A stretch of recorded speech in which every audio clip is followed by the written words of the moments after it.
Working harder would make people notice me. Well, guess what? It didn't. Becoming visible did.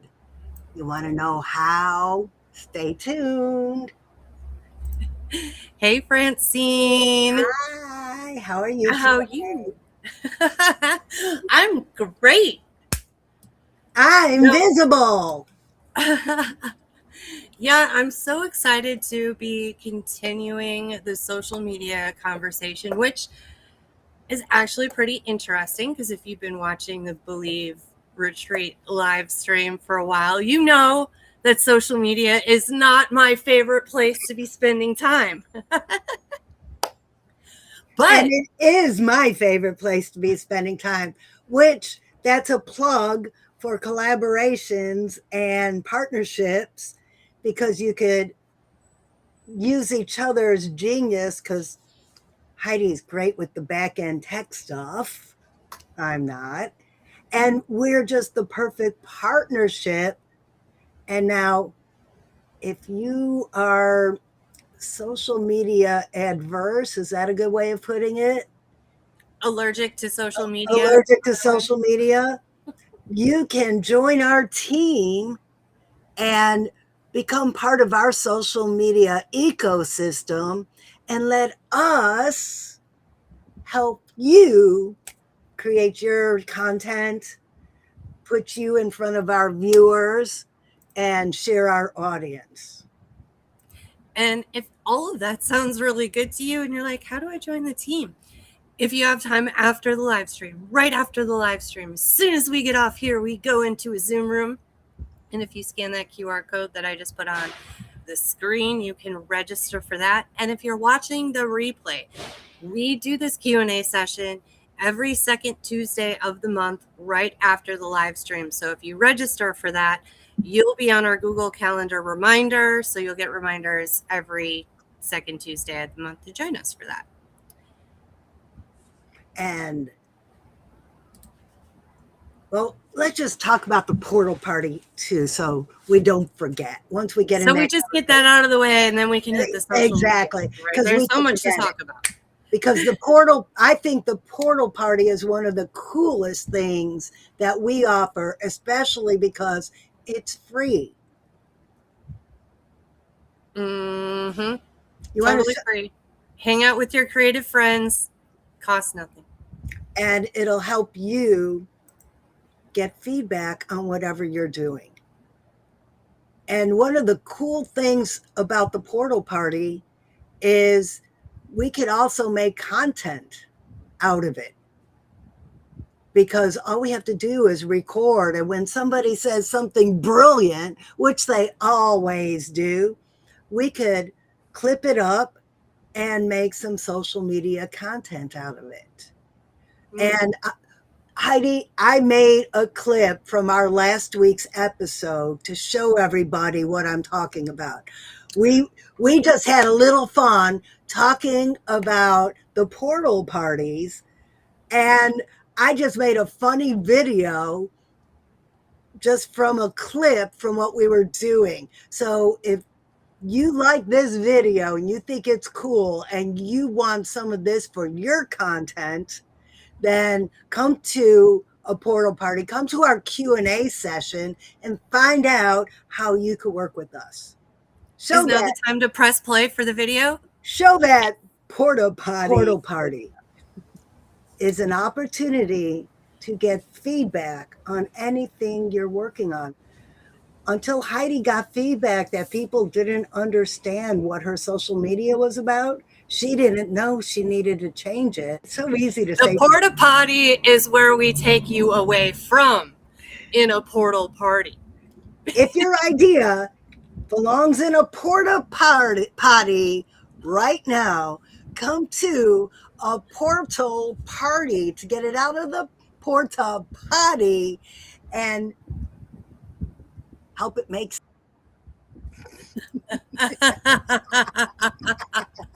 I was just Oh my having gosh, I love the visual of the porta potty in the office. I was just having a little fun making videos today. Oh, that is some good stuff, man. So, yeah, and before the episode, we were talking a little bit more about like ease of systems basically with social media and how it really helps you step up your social media game because let's just face it, you don't have time to be making videos all day long. You probably don't have time to be doing all this editing and stuff like that. So, where do you catch a break? Right, Francine? So, some of the tools that are out there now, we were just talking about the image of the porta potty in the boardroom. You probably could have made that in Canva, but did you do it in Canva or did you I use did AI not. for that? I did it in Opus Clip. I use Opus Clip to clip my longer form videos, and they have an AI opportunity in there where you can make what they call B roll. B roll is all that general stuff of like for my children's books, I might go to that B roll and find a video of a mother and child reading. And guess what? When I used the father and the child reading, I got almost 1,000 views on that video. That that is crazy. So yes, Francine told me all about this program earlier. So I'm like, maybe this will help me with my 30-day challenge that I'm currently working on for social media. And in a portal party, we can help you chop your video to make reels or advertisements like we just did for the portal party. Okay, we have to say hi to some people here. Hey, Mark. Mark's our regular listener. He comes and listens to us all the time. He's a children's author. And hello there, Marva. Marva is a friend of mine. She's a registered nurse who's into diet and nutrition, and she's been on my podcast. Mark Awesome. uses SyncShare for social media. I have a I have used Agent Opus for a while. Okay. Mark, one day you're going to have to come on here with us and tell us about SyncShare. Yep, Do, I'm gonna have to do look that I one up. did I just hear we need a part 3 on this next week? Probably, because this is not like a quick, easy topic, and you can see why business owners, entrepreneurs get a little overwhelmed with all of this social media stuff. But alas, we do not need to be allergic to social media. It can be easier, and that's what we're here And to break it, down today. and it can be fun. You just have Yes. to make it fun for yourself, because if it's not fun for you, it's not going to be fun for your viewers either. Marva is great at making it fun. She gets videos of her in the gym. She gets videos of her in the grocery store picking out the right foods. She gets videos of her and her husband dancing to show that it's great to get out and exercise. It's if you're having fun, then your audience will have fun watching it too. And this is the kind of content that I've been trying to work on making lately. People were saying, well, I want to see how you are living a musical, prosperous life. Right. And so I'm like, well, okay. Yeah, I think they have a point. And, the stuff that I'm more interested in watching, like, yeah, it's cool that you might have a process to help me out, but I'm really more interested in all the things that you're doing because if this is working for you, I could follow your example. So it made sense to me to start creating this kind of content. So I'm on day 5 of my challenge. Yay. Okay, here's a challenge to everybody watching. Go find Heidelin's coaching. Why don't you put that link in the chat? All right. Find Heidi and watch her video, because content creators need people to watch, to like, to comment, so more people will see it. And that's another benefit of joining our community, because we view, like, comment, and share each other's content. It's part of a collaboration. So sometimes collaborations aren't just helping each other on a project, but just knowing that somebody put up some content and giving it a little love and attention to let Meta know that somebody's liking the content, and then they'll show it to more people. Mark says, when I put on my pickle hat, I get lots of likes. Yes, Mark, you are going to have to come on next week and wear your pickle hat. That's all there is to it. Your schedule. Because Francine, did you give Mark my address so I could get a pickle hat? No, I did not yet, because I don't have it. You don't? I've never, no. We've always met on my side of town. You're But right. anyways, so Mark, give us a yes, I'm going to be here next week if you're going to be here. Because everybody needs to see Mark's pickle hat.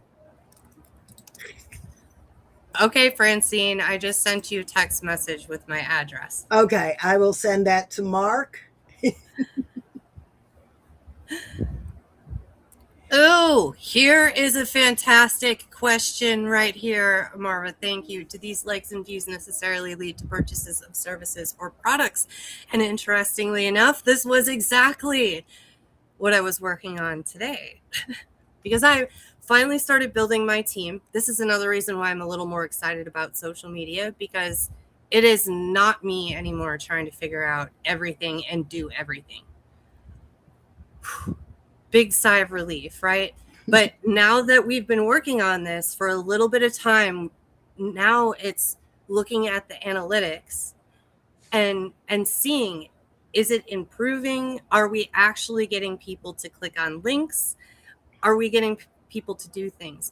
And if not, it's not necessarily what you're posting that may be wrong, but maybe you don't have a clear call to action. So people are reading your post, consuming the information, and continuing to scroll through because you haven't told them what to do. And that was like a huge takeaway for me, because as I put myself in the consumer of social media content chair, I realized that really is how it is. If somebody does a post and then asks a question about it, I am going to be more likely to put a comment as opposed to just scrolling on to what's next. So that was probably one of my biggest takeaways, but it wasn't the only thing that I discovered in it. Francine, you want to share your 2 cents on this question? Yes. Likes and views and comments don't necessarily equate to sales. But what they do is they tell Meta people are interested in your content, and then Meta pushes it out to more people. You build your following. And when your followers like your content, that tells Meta people are liking it, and they push it out to people who aren't following you yet. I am just getting to the point now where Meta is pushing my content out to new people. Every day now, I'm getting new followers who saw a video or saw a post. In the future, they're warming up to me. They're getting to know, like, and trust me. So now these strangers are becoming warm market. And that's where the sales come from.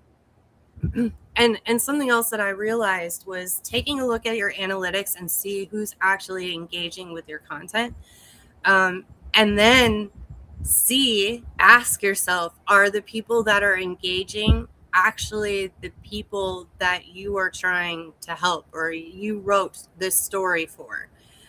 And once you kind of take a look at that, if people that are just like your mom and your cousins and some of your close friends or whatever, they're probably really not your target audience. So your message then is too broad. It's not speaking specifically to that audience that you want to reach. So last week we were talking more about, knowing what you want to create, knowing who your target audience is, and then knowing how to speak to them and where they hang out and what their interests are. So if what you're posting on social media, what your profile page says about you, if it's not speaking to your specific audience, there's a good chance that they might go there, look at it, and then go, and then maybe this isn't for me and move on. So that's the reason why they might not be converting. That is true. That is true. And Heidi, you are really niched down since you work with musicians. Yeah, and so I was working on my LinkedIn profile, and I'm like, okay, well, let me just see what chat says about what I have written on here. And one of the things, like in my headline, it says, I help creatives do less and earn more. And I left that kind of broad because then also in my title, um, music industry strategy, things like that. But one of the suggestions was maybe just to stay consistent with everything else instead of saying creatives there. That again makes it be like way broader than what I intended to be. It's not like I'm not going to work with any creative out there, for sure. I would definitely work with, and I'll work with, a random business owner out there too, like We, if it fits right. But we work with authors, we work with songwriters, we work with anybody. right, exactly. But when it comes to my marketing and my message, my heart is with the music industry. It's with those people. So part of the things that I'm looking at as I'm looking at my analytics is, are these posts really speaking to them? Am I speaking in their language? And oh, here was another thing. Are you showing enough evidence that your system works? I mean, how important are reviews when you're going to go buy something? So if you have evidence of your success with what your product is, and you're communicating that through your posts. I know some people are like, but I don't want to brag about myself. It's okay. Well, In this case, it's really, really good for you. well, and that is why you join a community and let your community members brag for you. Okay, we have some comments we need to talk about right now. Okay. First off, Mark is going to be here next week with the pickle hat. Then he said, when I sent my book to a TikTok influencer in Canada to read, I may not have had sales, but more followers who could become buyers. And that's also true. Like the more you put yourself out there, the more likely you're going to get noticed out there and everything else that everyone is posting. And I'm generally blanketing this, but the algorithms are set up that way. The more you do stuff, the more you're going to be rewarded for being on that platform. Okay, wait, here's another good one. Mark said his wife just gave him a pickle band aid for his boo boo. This this guy really likes his pickles. Well, I guess we need to tell why we're joking around about pickles so much.